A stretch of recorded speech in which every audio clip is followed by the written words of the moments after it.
Good day, everybody. So, I am a full-time Linux user and I have been for many years. And in general, I get by perfectly fine with the standard repository and the AUR.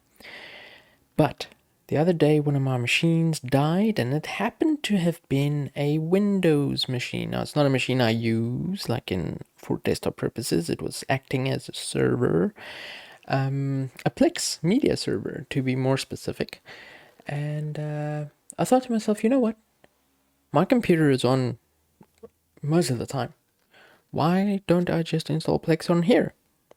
And so I installed Plex media server, and I set it up and everything. And then when I got to the actual bit where you have to scan the folders for the media,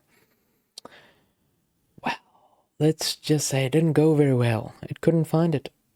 So a quick Google search, as you normally would search it up, people said it's permissions. Yeah, no, you got to change the permissions. You got to make it so that anybody can view and modify and all that crap. So I followed these tutorials and stuff on how to change the permissions, and it still did not work. For the life of me, it just did not work. And I was just about ready to rip my hair out because I'll be honest, I don't have the funds available to replace the PC that died. So I was like, you know what? Screw it. And I was ready to just throw my toys out of the cart.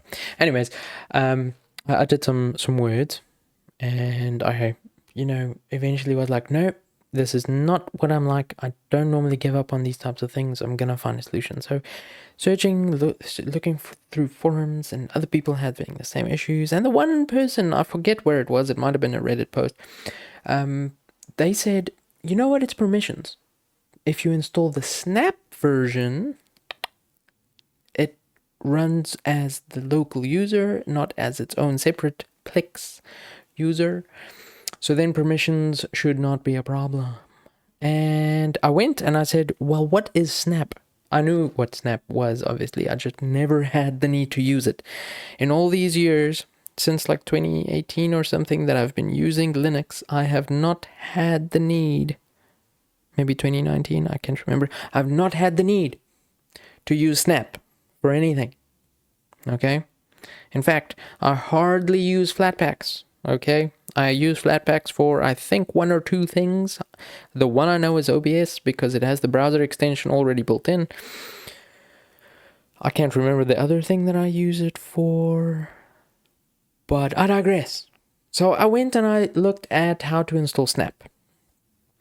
Particularly the Snap store, because I wasn't going to learn commands and crap for a new CLI interface. So I installed Snap, installed the CLI store, installed the GUI store for it, which is what you're seeing right over here. Okay. And I went and I searched Plex media server. Okay, Plex media server. You see that? I installed it, clicked open, set it up.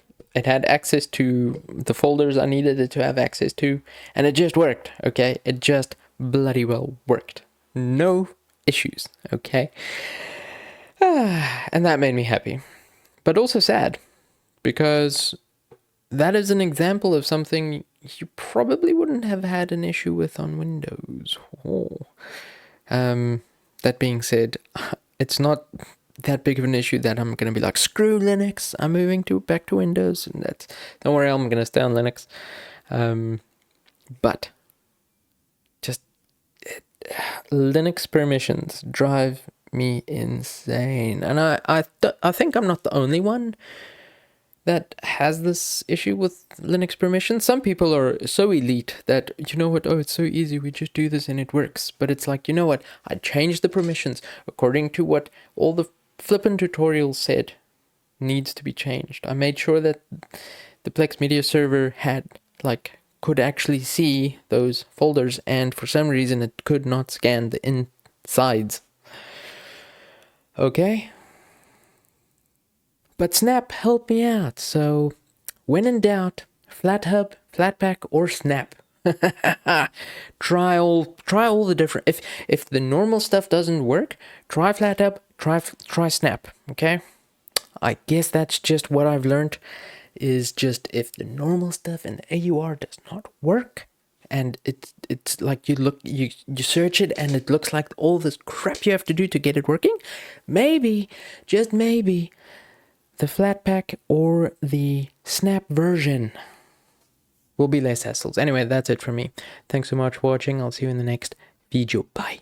Oh, please do leave a like, comment, and subscribe. Oh my goodness me, I feel like if YouTubers don't include that in their videos these days, it just, yeah, it would just blow up.